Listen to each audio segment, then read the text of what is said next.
Здравейте, уважаеми зрители! ЦСКА срещу Локомотив Авия в полуфинален матч номер 2 в FBET Супер Волей.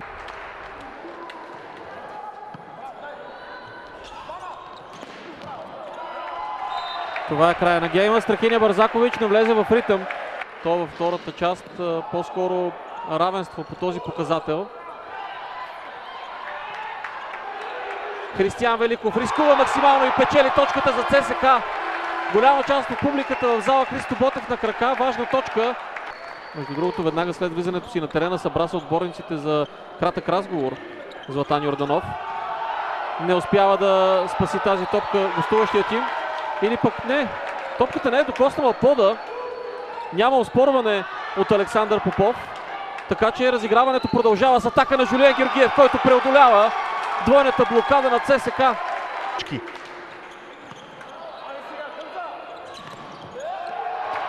Веднага ЦСКА отиграва, отново комбинация в центъра, стабилното посрещане пак върши работа.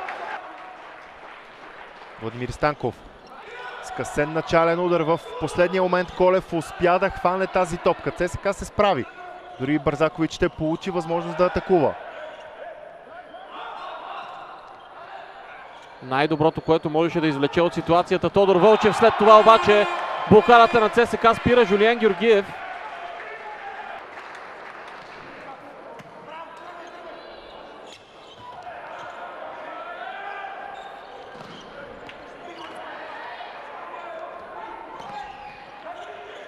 Няколко грешни решения може да костват цялата преднина, която ЦСКА изграждаше по време на гейма. И точно това се случва.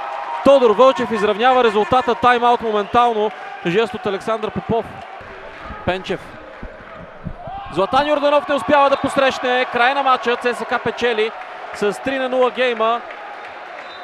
Няколко по-трудни момента за червените, като цяло обаче превъзходство през голяма част от срещата за домакините, които отговориха на предизвикателството, на поражението в първия матч и стигат до равенство в серията. Оспорвана серия се очертава между червени и черно-бели.